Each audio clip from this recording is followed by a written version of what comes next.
tenía fe cuando comencé. ¿Cómo lo está haciendo nuestro país respecto a la pandemia mundial de COVID-19? ¿Qué podemos esperar de las nuevas variantes que han aparecido en el escenario mundial? ¿Y se han tomado en Chile decisiones basadas en la mejor evidencia disponible? Acompáñanos este Domingo Santo en la entrevista que le hicimos a María Paz Bertoli aquí, en Todos los días son domingo.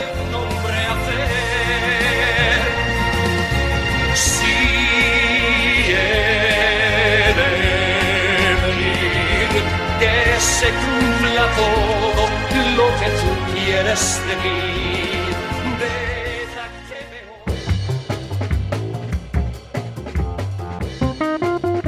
Hola, hola, ¿cómo están? ¿Cómo va este domingo? Porque recuerdan que todos los días son domingos. Bueno, estamos aquí en este capítulo número 13 ya, cómo va pasando el tiempo. Y vamos a hacer una pausa en nuestros capítulos de constituyentes porque además se nos alargó el plazo al parecer. Así que vamos a tener más tiempo para poder seguir entrevistando a candidatos y candidatas. Y además que lo pidieron mucho, pues nuestros auditores y auditoras nos dijeron que querían como que seguir profundizando en temáticas científicas contingentes. Entonces, como que le ponemos un poquito de pausa a esto de la Constitución. Y hoy día tenemos un programa con una súper invitada que vamos a presentar en unos minutitos más. Pero voy a saludar aquí al Carlos Apablaza, filósofo de la Universidad de Chile. ¿Cómo está ahí, Carlos? Carlos, gracias. Mi trauma de infancia te lo agradece. No, súper emocionado por el programa de hoy. Además, programa santo, pues esto va a salir un domingo, no sé cómo se llama, domingo santo. Bueno, el día que el pulento resucita, así que... El de los huevitos de chocolate. Domingo de Pascua, esa era la palabra que estaba buscando. Pascua, muy bien. Pascua de Resurrección. Así que eso, contento, esperando a ver qué pasa hoy día. Excelente. ¿Cómo estás, Alejandro, desde el sur? ¿Te vemos igual de abrigado que cuando estás en Alemania? Parece que hace frío. Sí, allá en Puerto Montt no está tan helado, fíjate. Ha estado bien soleado, de hecho los puertomontinos se están quejando de que dónde está la lluvia, dónde está el frío, pero ha estado bastante rico. Lo que sí, estoy en una zona del departamento que no le da el sol, por lo tanto bajó un poco la temperatura y me tuve que abrigar, pero ha estado bien. Así que acá empezando a instalarme por las tierras de la región de los lagos. Excelente. Bueno, yo estoy en la región de Atacama, tercera región. Además es la región donde nació nuestra invitada. Estoy viviendo en Caldera, estoy feliz mirando el mar, así que estoy más contenta que de costumbre. La invitada que tenemos hoy, porque vamos a hablar de un tema de ciencia, política y sociedad, contingente además, ¿no es cierto? Yo creo que tiene muchas preguntas y espero que podamos responderlas. Es María Paz Bertoglia. Quiero contar una infidencia antes de presentar todos sus pergaminos, que estábamos justo hablando recién. Nosotros estuvimos reunidos físicamente, cuando se podía, con Carlos y con María Paz en el Congreso de Bioquímica en Iquique, justo en octubre 2019, como 2 semanas, 10 días antes del estallido social. Y precisamente hablando de estos temas, que cómo la ciencia puede tener un impacto en la toma de decisiones, la evidencia, porque es importante tanto hacia la sociedad como porque es importante dentro de las comunidades científicas tener esta mirada interdisciplinaria para poder resolver problemas. Entonces estábamos viendo que esto fue no hace tanto tiempo, pero como en esta época, el año pandemia más el estallido social, pareciera que han pasado 10 años, entonces estábamos como súper emocionados de volver a ver a la María Paz. Entonces, a presentar a nuestra invitada, porque nosotros la conocemos mucho, somos muy fans de ella, pero para presentarle a los que no la conocen, ella es licenciada en Kinesiología de la Universidad Católica de Valparaíso, tiene 2 magíster, un magíster en Bioestadística y un magíster en Epidemiología, el primero en la Universidad de Chile y el segundo en la Universidad Católica. Además, es estudiante de doctorado en Salud Pública en la Universidad de Chile y actualmente es académica, docente e investigadora de la Escuela de Salud Pública de la Universidad de Chile. Ella investiga sobre bastantes temas relacionados con la epidemiología. Investiga principalmente sobre factores de riesgo y epidemiología de enfermedades transmisibles y no transmisibles, también sobre las condicionantes de la reticencia a la vacunación en la población de antes de la pandemia, Bueno, ella les conté que esta estudiante está haciendo su doctorado y su tesis de doctoral analiza la percepción de riesgo de adolescentes en relación con las cajetillas de cigarro. Un tema muy interesante que también yo creo que ahí nos va a comentar un poquito.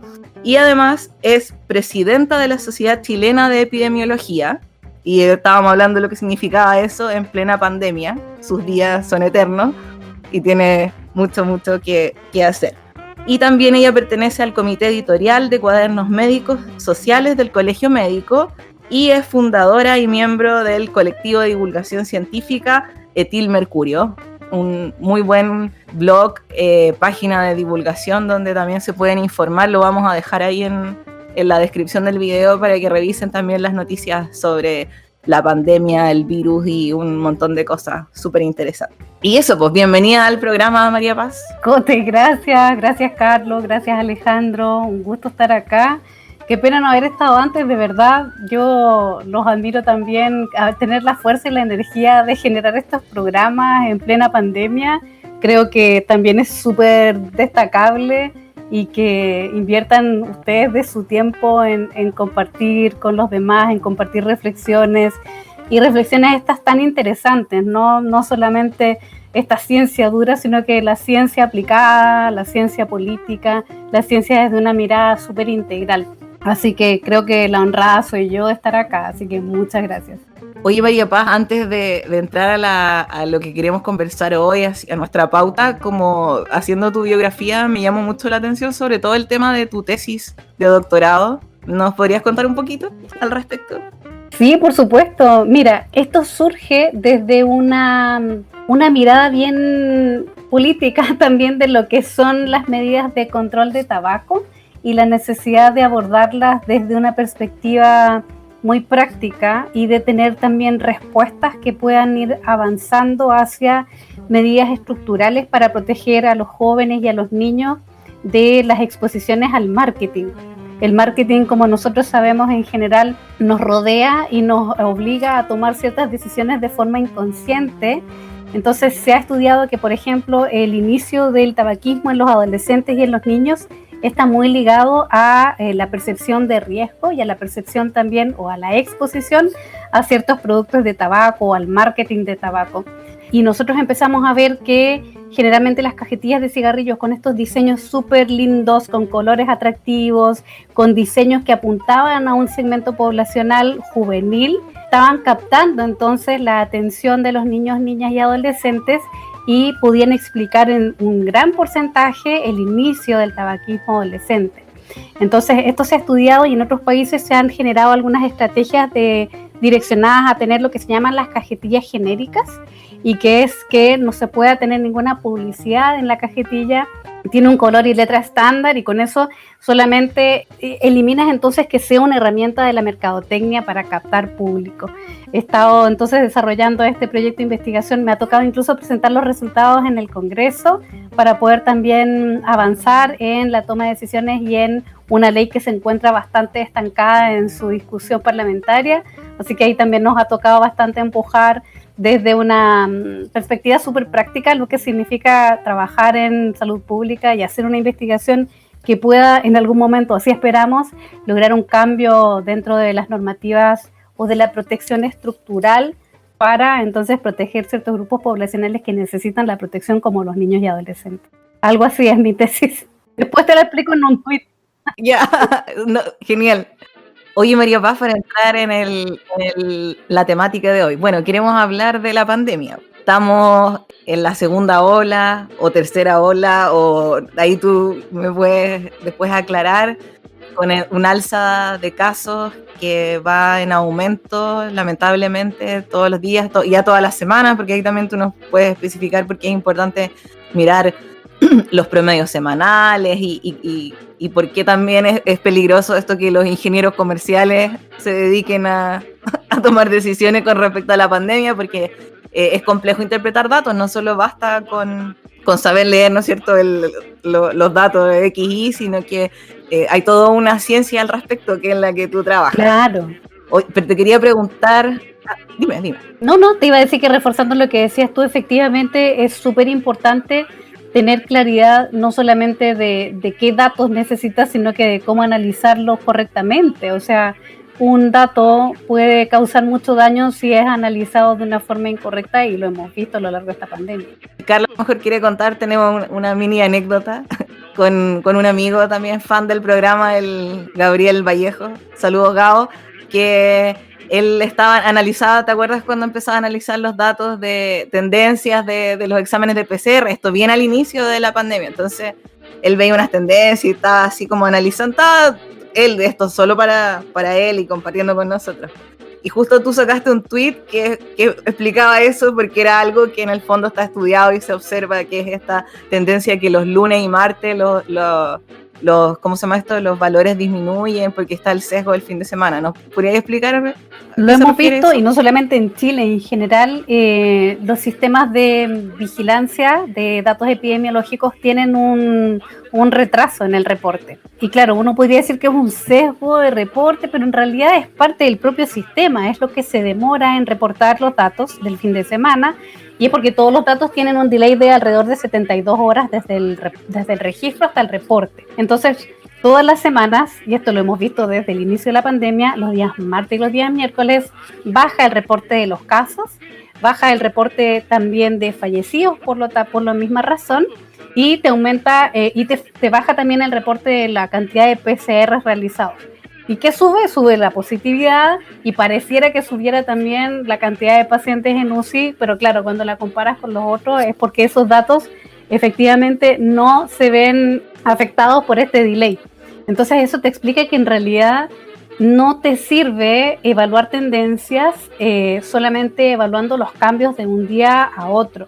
Tú necesitas en estos fenómenos epidemiológicos evaluar las tendencias en ciclos temporales de por lo menos una semana e incluso pensar en 2 semanas, pero mínimo una semana para evaluar la tendencia, y eso lo evalúas con los promedios móviles de 7 días. Y eso recién te da una idea, se hace como se suavizan los datos para poder entonces ver esas tendencias sin estos como ruidos que te molestan un poco en el análisis y que no guardan relación con la tendencia, sino que más bien con el sistema de vigilancia y sus propias formas o formatos de función, ¿no?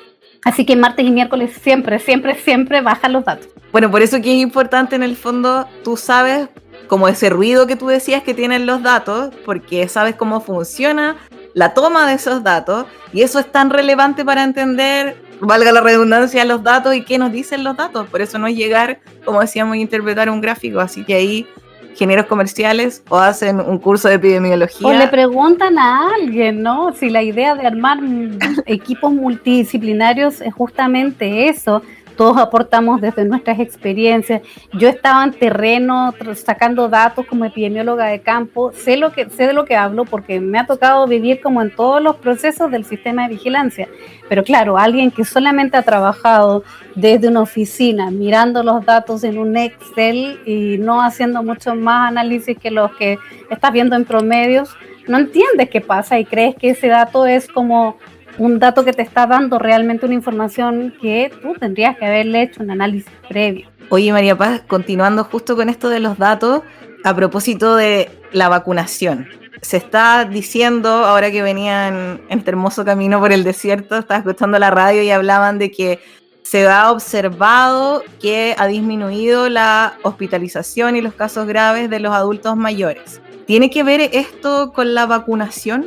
Y esta pregunta ya más grande, ¿cuándo en realidad vamos a ver el efecto de la vacunación y qué implica, ¿no es cierto? Pues súper buena pregunta y nos da una esperanza, efectivamente. Ahora que necesitamos tantas buenas noticias como que nos agarramos a la que sea.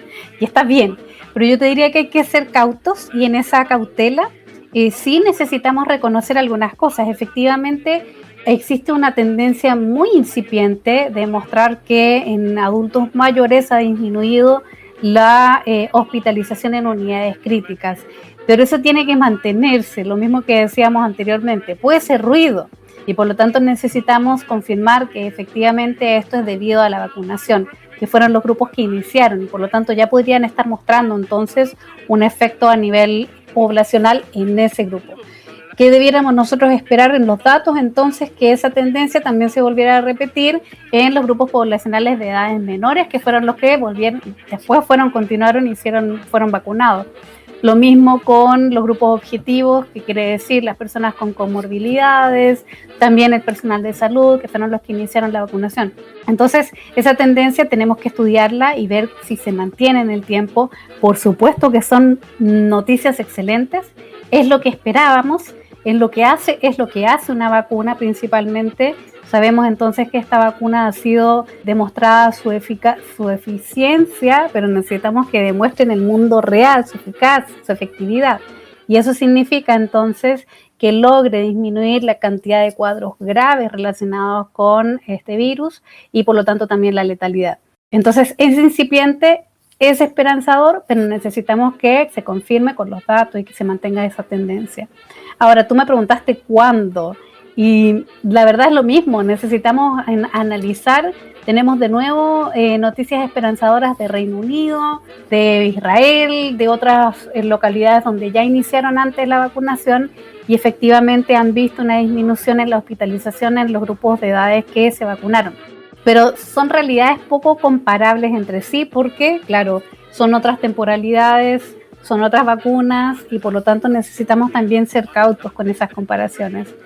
Entonces, sí, sabemos que la vacuna es una de las herramientas que nos puede permitir controlar esta pandemia, es a lo que estamos enfocándonos la mayoría de nosotros, pero no es la única y eso es lo importante también de entender que como la vacuna se demora en tener un efecto poblacional, el resto de las medidas, que sí sabemos que no son farmacológicas, pero que controlan las pandemias o las epidemias, tienen que seguir imponiéndose, tienen que seguir utilizándose y necesitamos entonces que se fortalezcan también. Y ahí es donde sabemos que ha fallado bastante la estrategia, no solo en Chile, sino que también en otros países de la región, donde han sido muy débiles las estrategias no farmacológicas, por ejemplo, la estrategia de testeo, trazabilidad y aislamiento, que lo que hace esa estrategia es identifica a los pacientes y los aísla, es decir, evitas casos secundarios de ese caso para poder disminuir un poco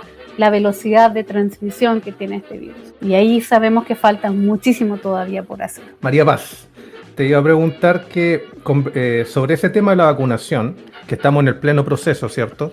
El miércoles pasado el gobierno anunció que ya llevamos 10 millones de personas vacunadas en Chile. Con una dosis. Exactamente. Tenemos que decir que el proceso de vacunación ha funcionado y ha funcionado bastante bien en nuestro país, ¿cierto? Y ese es un mérito de todo el sistema de salud, que tiene una larga experiencia en procesos de vacunación masivos sobre todo.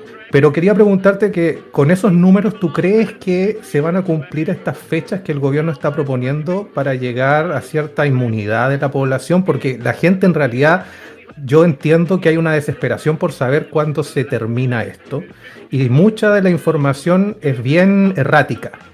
Entonces, ¿tú crees que llegamos por ahí por junio, julio a estar con un alto nivel de las personas vacunadas?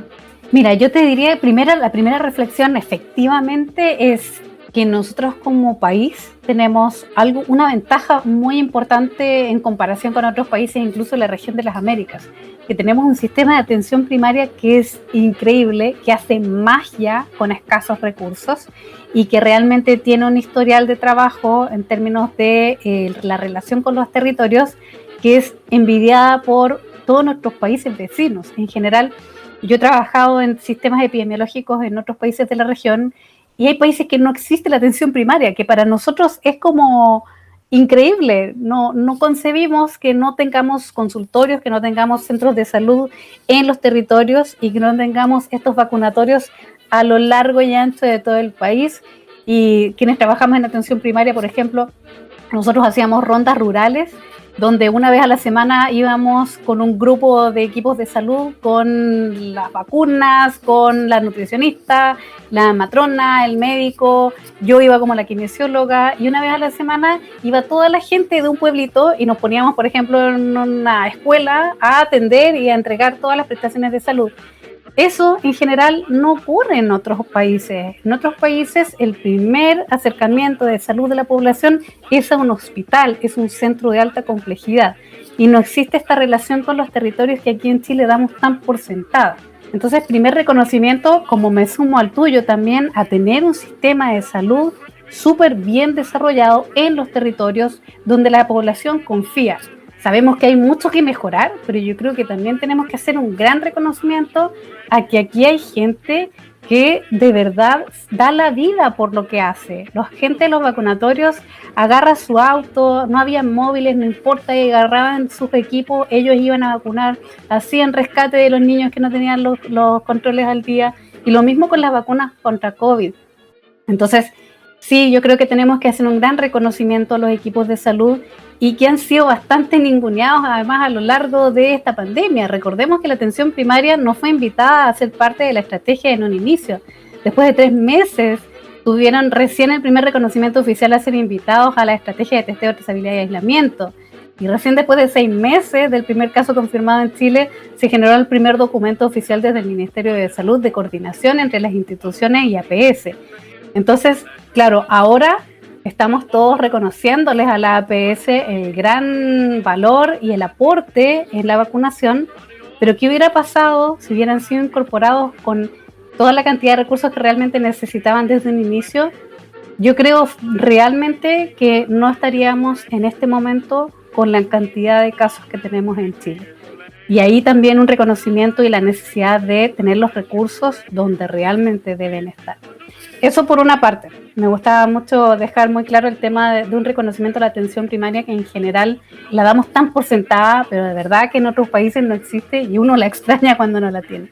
Y por otra parte, sí, la necesidad de llegar, la gente quiere una fecha, pero también tenemos que ser muy honestos, muy conscientes de lo que podemos realmente darle. Yo creo que lo que sí podríamos compartir es que una vez que alcancemos un porcentaje entre 70 a 80% de la población objetivo vacunada, ahí ya podríamos nosotros ver un efecto poblacional.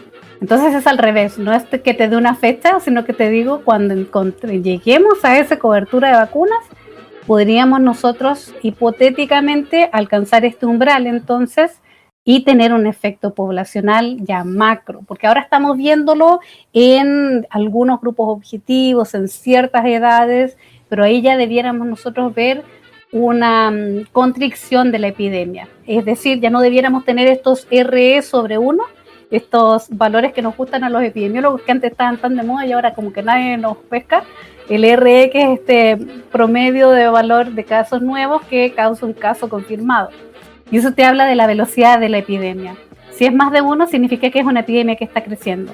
Si logramos entonces controlarla por medio de la vacunación, obligamos a que ese valor cada vez decrezca más y eso hace que sea una epidemia contenida.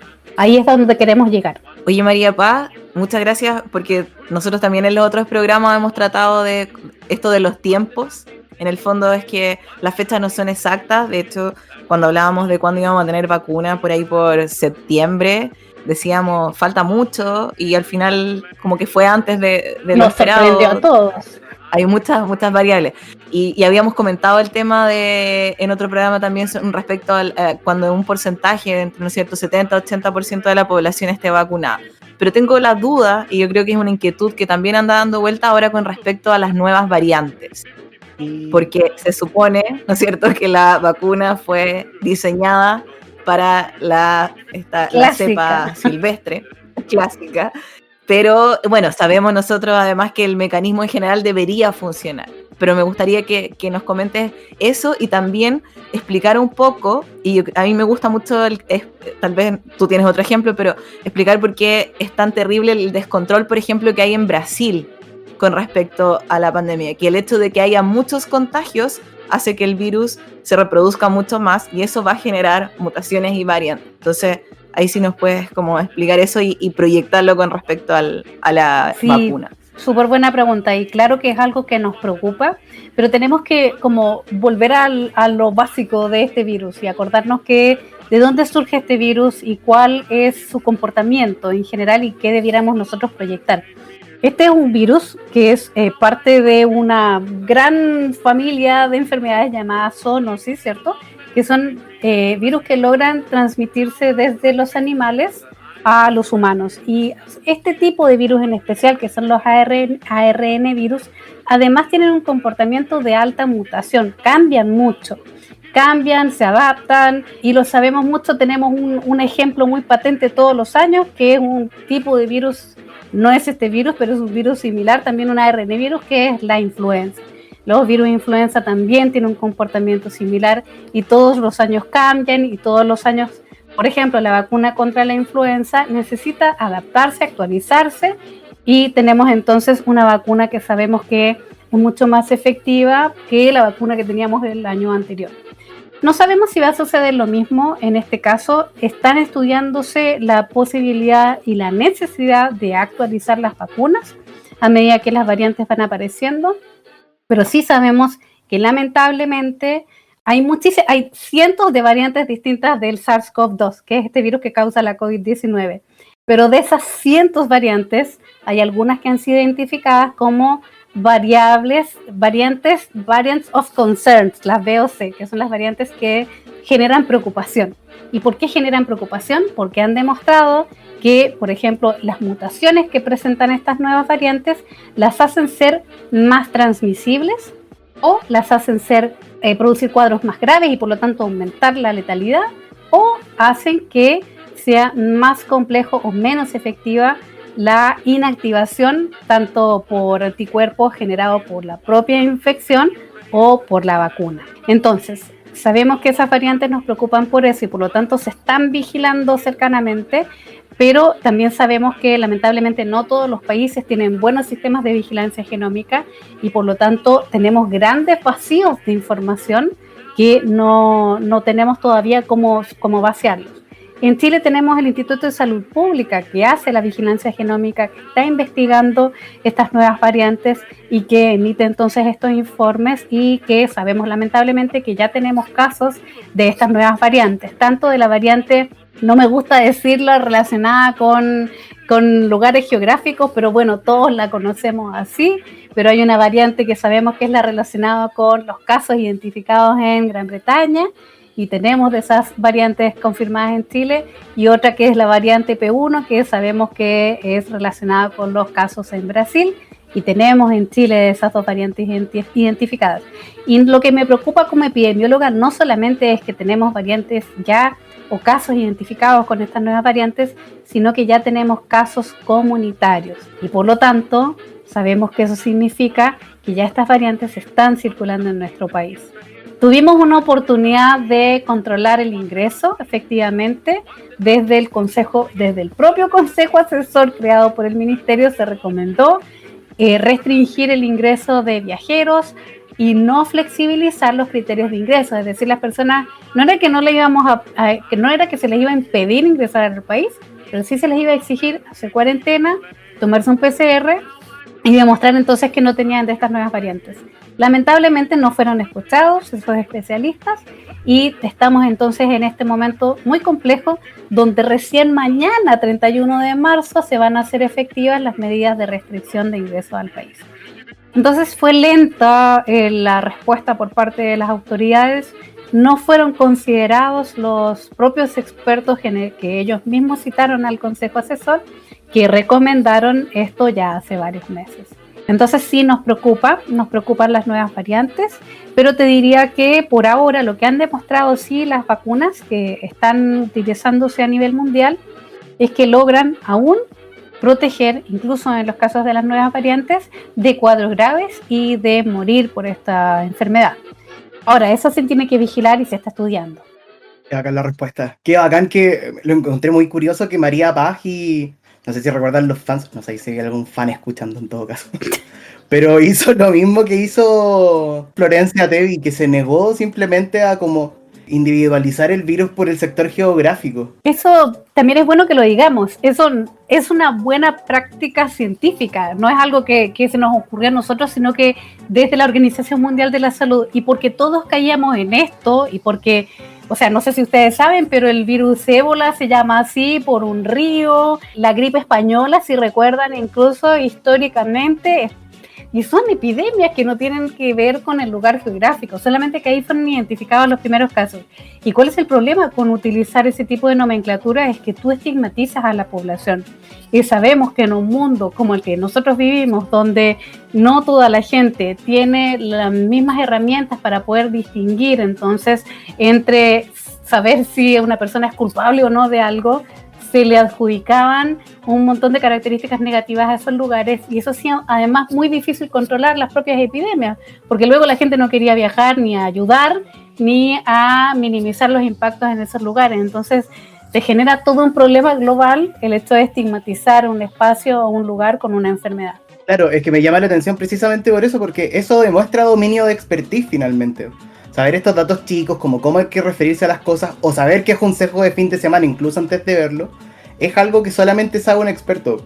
De hecho, tirando el dato que, por lo que empezó a hablar María José sobre los sesgos de fin de semana, incluso creo que te pusimos de ejemplo en clases sobre dominios de expertise en algún minuto. Específicamente ese ejemplo con Gabriel.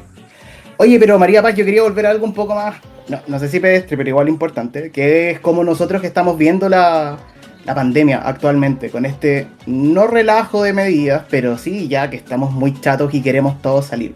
Porque cuando nos enfrentamos ahora a la pandemia, ya con todo lo que ha pasado, nos enfrentamos a un problema más o menos grande, que es que algunas personas consideran que el tratamiento de la pandemia es una cuestión personal, que no es una cuestión grupal. ¿A qué voy con esto? Hay mucha gente está diciendo en internet que, claro, yo entiendo que la norma no es salir, pero si yo salgo y el grupo con el que me voy a juntar está de acuerdo en juntarse conmigo, ¿por qué usted coartaría nuestra libertad de hacerlo? Pues si estamos de acuerdo en eso, nos estamos como rifando la salud y es nuestra salud, ¿por qué te metís tú? O sea, me gustaría que comentara un poquito sobre eso, pero también porque, haciendo la salvedad que esto se permea, por alguna razón que yo no entiendo, a las vacunas. Porque la gente también suele hacer cierto razonamiento, o yo he hablado con algunas personas que hacen el razonamiento de, claro, nos vamos a vacunar todos, pero la vacunación es voluntaria. Si yo no decido no vacunarme, ¿qué te preocupa a ti si tú vas a estar vacunado? Onda, yo estoy decidiendo correr el riesgo, si yo me voy a morir, ¿qué tanto te preocupa? Quiero que meter otra cosa más, que usualmente aquí uno trata de explicarle a la gente todo este cuento con el asunto del efecto rebaño. Y tampoco suele quedar muy claro qué cosa es, y nosotros lo hemos intentado explicar en otros programas, y yo personalmente siento que nunca lo hemos logrado explicar bien. Como que siempre se nos va algo, se nos corta el tiempo. Claro, ahora está de moda ese argumento en internet de, claro, se llama efecto rebaño porque te están tratando como una oveja. Borrego de la OMS y ese tipo de cosas. Esos son más o menos todos los temas que me gustaría que comentarais, pero básicamente, ¿es la pandemia o los tratamientos de la pandemia un juego personal o un juego de equipo? ¿Y qué cosa es el efecto rebaño? Sí. Hoy súper buenas las preguntas. Dan para hacer una clase realmente de esto en salud pública, y lo hacemos generalmente. En salud pública, los salubristas trabajamos mucho con esta relación compleja entre derechos individuales y derechos colectivos. Y creo que también ahí tenemos que dar una mirada desde lo que significa ser colectivo, desde identificarnos como personas sociales, desde identificarnos también como actores y actrices dentro de esta tejido social, y que no estamos solos y que nuestras acciones tienen consecuencias en los demás, y por lo tanto nos volvemos y nos remitimos también a muchos ejemplos de la vida diaria donde efectivamente esta ilusión de la libertad, a la cual muchas veces vemos que existe como esta colisión de que yo soy libre de decidir y ustedes me coartan mi derecho. La verdad es que la libertad en este sentido de colectivo es una ilusión. Nosotros no somos libres de hacer lo que queramos. Nosotros vivimos en una sociedad donde hemos colectivamente nos hemos acordado que existen ciertas normas de conducta para poder protegernos a nosotros, pero también para proteger al resto. Y en ese acuerdo social existen muchas de estas normativas, algunas muy escritas y legales, y otras que tienen más relación con cómo nosotros lidiamos con el día a día en términos de los impactos que puede tener mi acción en la comunidad. Y ahí caen las vacunas. Y bueno, si nos vamos a todo el resto de las vacunas en Chile, es muy bueno que lo recordemos, son obligatorias por ley. ¿Por qué? Porque tienen justo esta lógica del bien colectivo. Esta vacuna por ser una vacuna en una pandemia y por estar desarrollándose en un escenario diferente, no está dentro de las vacunas que son obligatorias. Y por lo tanto tenemos que nosotros indicarlo como tal. Pero si tú me preguntas desde una perspectiva de responsabilidad colectiva, por supuesto que existe una responsabilidad. Primero, uno lo dice porque la vacuna te protege a ti de enfermar, de morir. Probablemente disminuye también las probabilidades de transmisión, es algo que estamos confirmando, pero que se ven bastantes indicios de que lo hagan. Y por otra parte, protege a quienes están alrededor tuyo, protege a tu colectivo. De la misma forma que cuando yo salgo y manejo, me obligan a ponerme un cinturón de seguridad, o cuando yo salgo y manejo, la ley me obliga a que yo no puedo haber bebido alcohol, y ahí yo tampoco soy libre de decidir, porque hay normas sociales y colectivas que nos protegen, porque son bienes comunes. Y creo que ahí caben entonces estas reflexiones desde los salubristas, desde la necesidad de dejar de ver que existe una colisión entre lo que es porque finalmente es una ilusión de la libertad. Nos han metido en la cabeza, porque probablemente Hollywood y los Estados Unidos tienen toda esta como discurso basado, ¿cierto?, en la libertad, que es lo más importante, pero ¿realmente somos libres nosotros? ¿Cuándo somos libres realmente? Cuando tenemos igualdad de condiciones y cuando mi libertad de acción no pone en riesgo a el componente colectivo. Creo que esa es la definición más importante en términos de la vacunación y de las acciones también de proteger al otro, y de por qué, por ejemplo, las cuarentenas son importantes de respetarlas, y de otras medidas que socialmente son súper complejas, pero que tienen una lógica de proteger al colectivo. Es una reflexión bien amplia, yo creo que da para mucho. En general, en salud pública la ocupamos mucho para poder explicar estrategias de control de enfermedades, pero de control también de factores de riesgo. Lo que hablábamos al principio, por ejemplo, de proteger a la población infanto-juvenil de estar expuesta al marketing, eso tiene que ver con esta misma lógica. Yo también le estoy restringiendo la libertad ahí a las tabacaleras, a la industria alimentaria, porque estoy protegiendo a un grupo que necesita ser protegido. Entonces viene por ahí un poco de esa lógica. Claro, pero en la práctica, es como, porque claro, el discurso que acabáis de dar yo me lo compro de punta a cabo, estoy totalmente de acuerdo, pero en la práctica misma, porque aquí el razonamiento es muy simple, es como, me voy a vacunar yo, y si yo no me quiero vacunar, me voy a morir yo.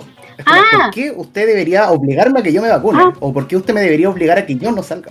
Claro, porque es un virus que se transmite entre personas, y si tú te vas a contagiar a alguien más, y por lo tanto la persona que está al lado tuyo puede que no sea un joven apuesto como todos ustedes, saludables, pero puede ser que al lado te toque realmente alguien que esté inmunocomprometido, una mujer embarazada, un bebé recién nacido, personas que realmente corren muchísimo riesgo si tú, por no vacunarte, las pones en contacto con este virus. Y por lo tanto no es solamente una acción individual. La vacunación es un acto que tiene inherente un componente que es solidario y colectivo, no solamente individual. Y eso es súper importante que lo tengamos claro, y en eso descansa las normativas y las legislaciones de obligatoriedad de ciertas vacunas. Claro. Espérate, que el umbral de rebaño no te lo dije, porque ustedes querían que hablara de eso, y que es súper interesante. Bueno, ¿de dónde surge este umbral de rebaño? También tenemos que aclararlo. Este es un umbral que lo que significa es que nosotros probablemente para cada uno de estos agentes patógenos, virus en este caso, tenemos un umbral distinto de rebaño, que es una cantidad de población o un porcentaje de la población del grupo objetivo a vacunar que necesitas que se vacune. ¿Para qué? Para proteger al colectivo, porque dentro de ese grupo van a haber personas que no van a poder recibir la vacuna por diversas razones médicas, porque tienen alergia a algún componente, porque están tomando algún medicamento que no es una contraindicación, porque son mujeres embarazadas, decíamos, por ejemplo, hasta ahora no hay ninguna de las vacunas que se han registrado y que han sido aprobadas para uso en mujeres embarazadas. Y sabemos que esos grupos, a esas personas, necesitan entonces que un porcentaje importante de la población esté vacunada para que disminuyan los susceptibles. Al disminuir los susceptibles, ¿qué hacemos? Entonces protegemos a esas pocas personas que no están vacunadas de que no entren en contacto con el virus. Y con eso disminuye la transmisión también a nivel poblacional. Claro, es un tema de que si yo no me he logrado vacunado, ¿cuál es la probabilidad de que me tope en la calle, por ejemplo, con alguien que sea transmisor? Exactamente. Así es, así funciona a nivel colectivo, por eso que es de rebaño, porque eso en general le decimos umbral de rebaño o umbral colectivo porque sabemos que tiene un poco susceptibilidades el concepto. Pero así se dice, ¿no? Es como que a la gente no le gusta esa comparación, es muy raro. Como, No lo sé, me pero tratan sí. como un borrego. Pero ahí está Probablemente. buena cuando te digan ese argumento, Carlos, le puedes decir que la inmunidad colectiva. ¿Sí? Ya Sí, o le de sacas el grupo. rebaño. Cambiándole el nombre. Le sacas el rebaño. Yo de repente le digo no, inmunidad de grupo, inmunidad colectiva, y si ya estoy entre amigos es de rebaño. Oye, María Paz, hay más temas con las cuarentenas que podríamos tratar y que me gustaría preguntarte. Porque una de las cosas por las que se ha atacado el gobierno es por la noción de cuarentena que sacaron adelante. Ahora, esto tiene una doble baja en realidad porque en internet se ven muchas cosas, porque la gente habla mucho. O sea, de partida hay una gran parte de la gente criticando, o que criticó, ojalá haya cambiado de opinión, a las cuarentenas mismas, sin miramientos, básicamente. De hecho, en un programa pasado ya hablamos de esto, las personas que apoyan la declaración de Great Barrington, ahí pueden revisar ese programa. Saludos a Axel Kaiser de nuevo, que lo quiero mucho. Que básicamente estas personas empiezan a tratar de sacar adelante que no hay evidencia científica que corrobore las cuarentenas mismas. Ya, ese es un primer bando que uno tiene. Esta gente que dice que las cuarentenas son una metodología vieja que usamos como por costumbre. Pero entre la gente que asume que las cuarentenas tienen valía, también hay una discusión acerca de lo que en nuestro país se llamaron las cuarentenas dinámicas. O sea, este hecho de que en un territorio más o menos chico, o sea, digamos el Gran Santiago, no un país entero, algunos sectores o algunas comunas se vayan a cuarentena y las otras no. Y eso ha sido bastante criticado. Ahí la discusión va en que estas cuarentenas no tienen sentido porque al parecer no sirven, o que sí sirven porque hay que preservar cosas como economía, que la gente siga saliendo a trabajar o cosas por el estilo, porque igual la gente tiene que comer. Pero ahí la duda va en, ¿hay evidencia? Y la misma pregunta, ¿sí? Casi, ¿hay evidencia científica a favor de las cuarentenas? Es como, ¿hay evidencia científica a favor de las cuarentenas dinámicas? Sí, buena pregunta. Y bueno, un poco volviendo a la primera reflexión, va por lo mismo, ¿no? Esta gente que alega contra las restricciones de movilidad, y un poco lo que buscan es eso, ¿no? Es llegar y defender la libertad de acción individual versus el bien colectivo. Entonces siempre vamos a tener un poco esa colisión de posturas que muy pocas veces van a encontrar un discurso común. Y cuando tú tienes esa colisión de posturas, tienes que optar, ¿cierto? Efectivamente, basándote en las mejores evidencias, en lo que ha demostrado ser efectivo. Las cuarentenas llevan utilizándose por siglos y demostrando que una buena cuarentena, bien instaurada, protegiendo a tu población y cuidando también que esa población que vas a dejar en casa sin movilizarse, tiene los recursos, tiene las herramientas para poder pasar ese tiempo entonces en esta restricción de movilidad.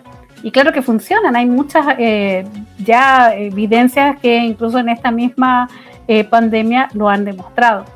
Hemos visto casos de éxito, países que hicieron estos lockdown de forma impresionante, apoyando económicamente a su población, como Nueva Zelanda, Australia, que fueron casos muy, muy exitosos.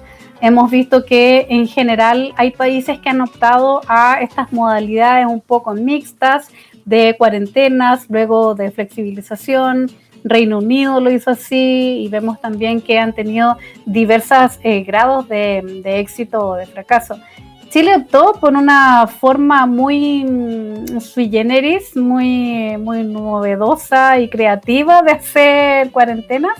Efectivamente, lo que mencionas tú ha sido bastante criticado por lo mismo, porque las unidades geográficas fueron subdivididas sin criterio epidemiológico. O sea, y lamentablemente ahí también ha primado una suerte de no escuchar al propio Consejo Asesor creado por el Ministerio de Salud, que hace ya mucho tiempo les recomendó no hacer subdivisiones geográficas arbitrarias en estos polos urbanos que sabemos que tienen muchísima movilidad. Lo vivimos ahora último en región metropolitana, con dejar fuera 5 comunas de la cuarentena, que eran las comunas que tenían más movilidad y que concentraban además los grandes polos comerciales y económicos, y eso tuvo como efecto mínimo la reducción de movilidad y tuvo que tomarse la decisión de hacer la cuarentena en todo el Gran Santiago. Y eso te demuestra que efectivamente necesitamos entonces que las decisiones tomen en consideración los factores epidemiológicos, de movilidad, sociales, para poder tomar una decisión que realmente disminuya la movilidad y tengamos cuarentenas que sean efectivas. Siempre lo hemos dicho, una cuarentena bien hecha, corta, efectiva, es muy, muy eficiente para disminuir la movilidad y quitarle la posibilidad que tiene el virus de transmitirse. Eso es lo que logras con esto, no tener susceptibles y por lo tanto baja la transmisión. Sí, pero la pregunta de fondo ahí es como si existía a lo menos en la especialidad la idea de una cuarentena dinámica, porque yo no soy especialista, ni siquiera soy científico, y a mí esta cuestión me chocó como un camión, pues yo leí en historia sobre las cuarentenas y yo sabía que era como ya, todos nos quedamos en la casa, y de repente alguien sale y dice como, ah, sí, tú sí, pero el de 3 calles más allá no, y uno queda como, ya, no sé, ¿eso se te ocurrió a ti o lo leíste en algún lado? Como, esa es más o menos la pregunta que estaba tratando de hacer, como, si hay o no evidencia para eso. Yo creo que uno podría justificar que en los primeros meses de la pandemia era muy incluso loable que se probaran distintas estrategias y medir su efectividad, pero luego adaptarse en base a los resultados. Y eso es lamentablemente lo que nosotros no vimos. Vimos una suerte de quedarnos con una estrategia que sabemos que no funcionó en una primera ola, en contener a la pandemia, y que lamentablemente la siguieron utilizando ahora que los casos seguían en aumento hasta que reventó y tuviste que tomar la decisión que nosotros esperábamos que se tomara oportunamente antes. Entonces, claro, no estoy metida en la cabeza de los tomadores de decisión, pero también uno esperaba que si vas a conformar un consejo asesor con expertos llamado por tu propio ministerio, considerarlos más. Y ese consejo hace meses ya indicó que la necesidad de las cuarentenas, al instalarlas, era en generarlas en polos urbanos amplios y no en subunidades arbitrarias. María Paz, quiero retomar el punto anterior porque creo que es súper importante discutir esto de las medidas epidemiológicas versus las medidas geopolíticas, porque esto pasó también en Europa. Yo estaba en esa época viviendo en Alemania, llegué hace un par de meses de vuelta a Chile, y en Alemania están las Bundesland, que son como las sociedades, o sea, las regiones autónomas de España, para que la gente lo entienda más claramente. Tú tienes un país federado donde las Bundesland tienen total control de la educación, de las medidas que se toman frente a la salud, etcétera, etcétera. Entonces, para el gobierno central alemán, declarar una cuarentena en Alemania no era súper fácil, no podían llegar y hacerlo, tenían que hablar con todos los gobernadores de las distintas Bundesland y les costó mucho llegar a consenso porque no todos los gobernadores eran partidarios del gobierno de Angela Merkel.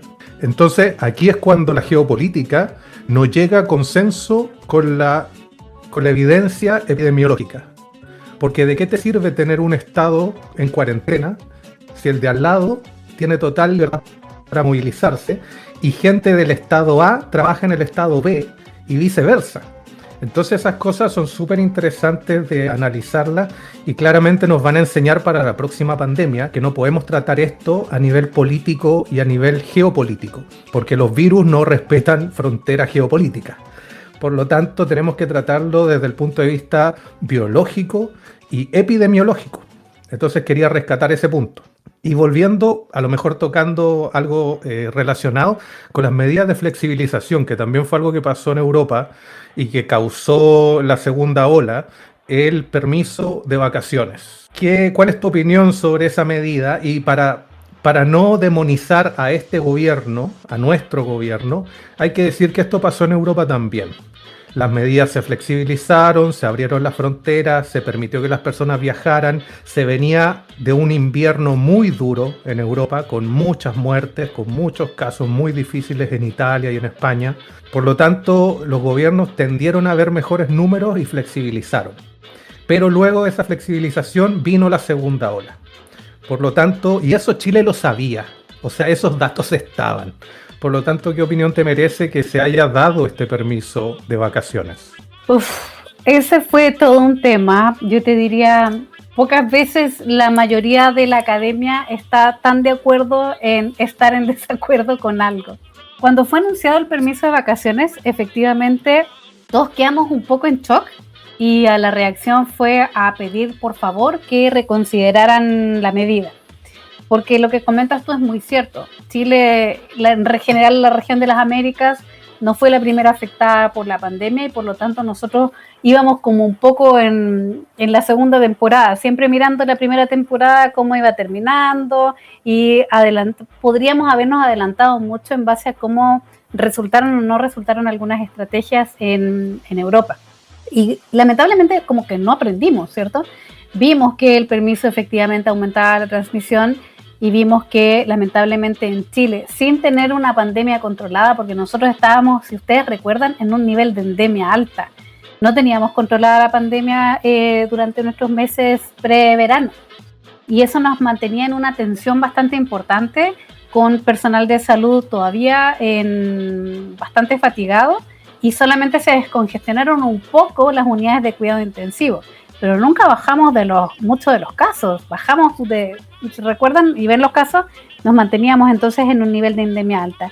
Y eso, cuando tú lo sumas entonces a una permisibilidad de viajar y de trasladarte entre regiones que tenían alta tasa de casos activos, viajaban a regiones donde no habían muchos casos activos y volvían, y también se produjo una transmisión importante. Y todos sabíamos lo que iba a suceder con eso. Entonces se imploró a las autoridades que reconsideraron. El propio Consejo Asesor, siempre lo repito porque este Consejo Asesor es creado por el propio Ministerio de Salud para entregarle los datos y evidencias para que ellos tomen decisiones.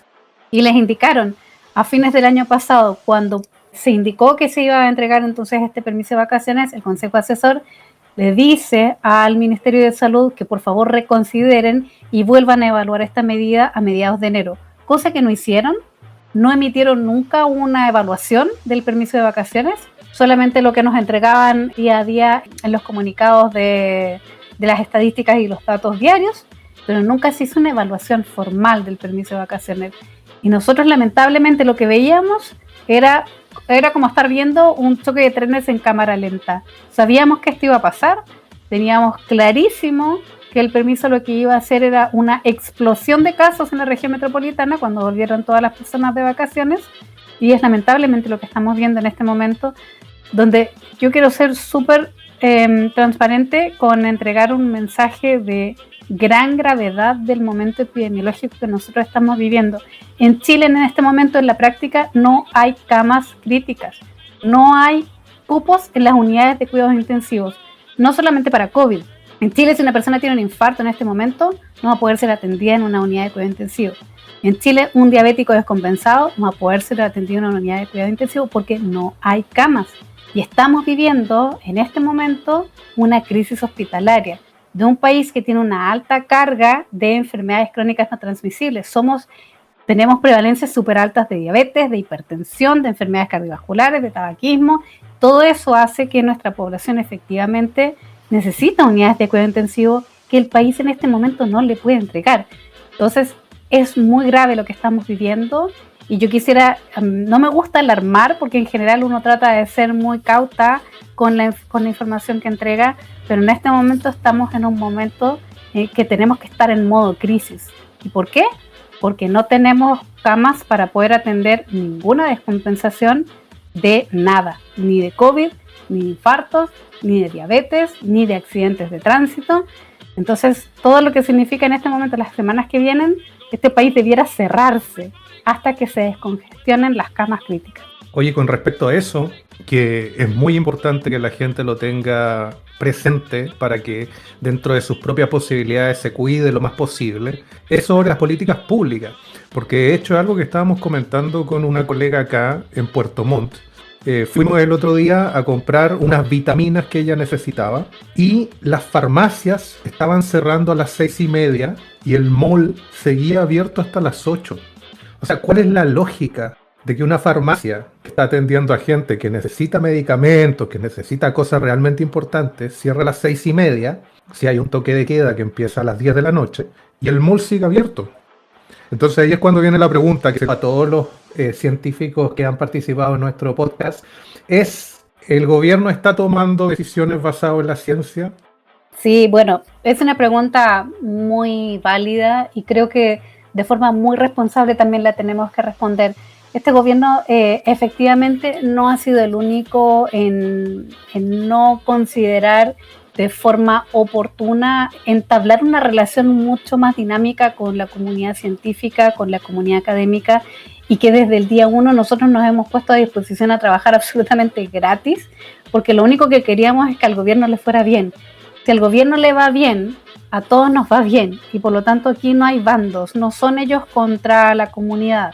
¿Por qué? Porque quienes toman las decisiones efectivamente afectan el bienestar de la comunidad general. Y ahí yo creo que es súper importante volver a indicar, más que fortalecer una mirada de nosotros contra ellos, es decir, aquí están todas las puertas abiertas desde la academia, desde las sociedades científicas, desde el consejo asesor, para trabajar en conjunto y que esas tomas de decisiones sean oportunas. Y miren la necesidad urgente que tenemos de cambiarle el curso a esta pandemia. En Chile nos enfrentamos de verdad a momentos muy complejos epidemiológicos en los días y semanas que vienen, y por lo tanto creo que las energías las tenemos que concentrar en enfocarnos en que fiscalicemos entonces que las autoridades tomen las decisiones necesarias y de forma oportuna. Tenemos que estar muy encima, tenemos que estar ahí desde la academia, desde las sociedades científicas, y eso significa también ponernos a disposición. Si nos necesitan, vamos a estar ahí. Aquí a nadie le importa quién está adelante, aquí a nadie le importa el color político de la persona que está tomando la decisión. Aquí estamos en un modo crisis donde se nos van a morir muchas personas porque ya no estamos llegando a tiempo y porque los equipos de salud están fatigados, están enfermos, les faltan recursos y necesitamos que se descongestionen los hospitales. Realmente es una tragedia de proporciones la que vamos a estar viviendo, y las energías las tenemos que enfocar realmente en que las decisiones que se tomen sean, ojalá, decisiones basadas en las mejores evidencias actualizadas disponibles, y que cuenten además con el apoyo desde la academia y desde la sociedad civil. María Paz, sobre lo mismo que estábamos hablando recién, que es de hecho sobre evidencia actualizada, te quería hacer una pregunta, pero te involucra a ti personalmente, que son discusiones que hemos visto en internet al final. Porque al comienzo de la pandemia, las recomendaciones, cómo teníamos que cuidarnos, eran confusas, siendo muy caritativos, eran incluso hasta contradictorias en algunos minutos. Y de hecho, si hacemos un poquito de memoria todos, fue un gran show el tema de las mascarillas, que curiosamente empezó a explotar como hace casi justo un año. Estábamos discutiendo esto mismo, si hay que usarlas o no, si había que usar mascarillas médicas o si servían los trapos en la cara y un montón de cosas por el estilo. Etil Mercurio, que es el espacio de divulgación del cual tú eres parte, de hecho se metió en la polémica con el artículo mascarillas o más baratillas. Pedazo de nombre de artículo problema, ojalá se me hubiera ocurrido a mí. Y en ese artículo de hecho se habla sobre la evidencia científica acerca del uso, ¿no?, de mascarillas. Básicamente se sopesan los diferentes argumentos, los contras y los pros. Ahora, algunas personas leen ahí ahora un llamado a no usar mascarillas. Porque de hecho se dice literalmente en una parte del artículo que debemos insistir en que hay escasa y dudosa evidencia de que sean útiles para la población general. Y la gente lee eso y dice, bueno, un año después nos dimos cuenta que no, como Etil Mercurio se equivocó. De hecho, si uno se da la lata de revisar tus tweets, que están aparejados más o menos a la salida de ese artículo, donde básicamente tú decís lo mismo, hay gente que ahora, el día de hoy, te sigue respondiendo ese tweet, como pidiendo una autocrítica acerca del tema. Nosotros hablamos sobre cómo cambiar los datos en algunos programas pasados, pero me gustaría que tú abordes el tema. ¿Es necesaria autocrítica en este caso o qué pasó ahí? Yo creo que es súper necesario revisar un poco el proceso de la toma de decisiones o de las recomendaciones basadas en evidencia. Y creo que también voy a ser súper honesta y transparente con esto, creo que es peligroso pedir disculpas por decisiones basadas en evidencias. ¿Por qué? Porque abres una puerta a que la ciencia es estática y que la ciencia realmente no puede dinamizarse en base a los nuevos conocimientos. Y en realidad uno lo que hace siempre, en general, los tomadores de decisiones y los científicos, lo que hacemos es que emitimos recomendaciones basados en las mejores evidencias disponibles hasta el momento. Si recordamos, al principio de la pandemia, recién estábamos estudiando cómo se transmitía el virus. Se habló mucho en un principio de la necesidad de limpiar los productos, de todo. Yo creo que pasamos por una época en que desinfectábamos todo, hasta las suelas de los zapatos, y que ahora miramos para atrás y decimos, oye, ¿cuánto tiempo invertí, energía y estrés en hacer eso? Cuando ahora sabemos realmente que la cantidad de infecciones asociadas a agarrar una caja es cero. Pero claro, ahora sabemos mucho más sobre la transmisión por aerosoles, y sabemos la importancia de tener entonces una protección respiratoria. Y sabemos que también no solamente las mascarillas quirúrgicas, sino que estas mascarillas de tela que cumplen con ciertos criterios sí protegen, y por lo tanto nosotros sabemos ahora y sabemos en base a evidencia y a estudios que se hicieron, y eso hace que las recomendaciones vayan cambiando a medida que sabemos y conocemos mucho más de lo que estamos estudiando. Yo te diría que necesitamos también explicarle a las personas lo difícil que es trabajar y lo difícil que es además expresar la incertidumbre. Muchas veces necesitamos emitir recomendaciones, y porque la ciencia también no nos entrega siempre certezas, sino que nos entrega probabilidades de acción. Vivimos un poco en un mundo de la incertidumbre, y nosotros que somos científicos estamos súper acostumbrados a trabajar y a tomar decisiones en base a ellas. Siempre lo hacemos y hacemos un poco esa reflexión, pero también tenemos que hacer un esfuerzo en comprender cómo la población en general percibe esto y cómo podemos explicar mucho mejor esa incertidumbre.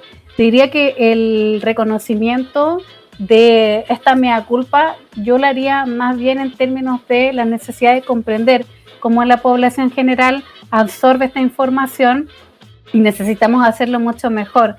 Emitir comentarios en relación a lo que alguien dijo un año atrás, y porque estábamos basándonos en conocimientos que teníamos hasta ese momento, creo que es bastante estéril, porque lo que hace justamente es tener una mirada súper estática de la ciencia, y como que si las cosas no cambiaran, y tenemos que ser lo suficientemente humildes en entender que las recomendaciones se basan en las mejores evidencias disponibles hasta el momento, y eso hace también que sea difícil entregar recomendaciones, porque necesitamos explicar mucho mejor lo que significa la incertidumbre de las recomendaciones basadas en ciencia y lo dinámicas que son también estas recomendaciones.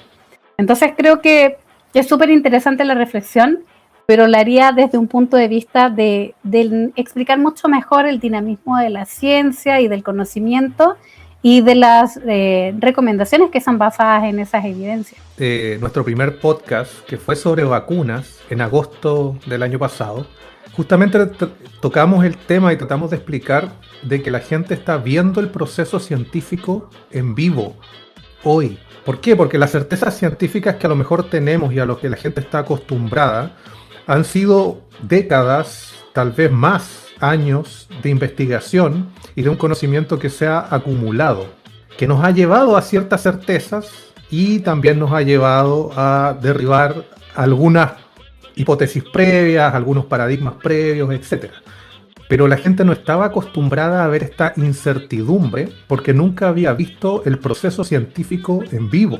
Y durante esta pandemia lo que vio fue claramente el proceso desde cero, desde un nuevo patógeno, descubrirlo, analizarlo, secuenciarlo, tratar de entender cómo funciona su proceso, y luego ponernos de acuerdo como comunidad científica sobre esta pandemia y sobre cuáles son las mejores formas de enfrentarla.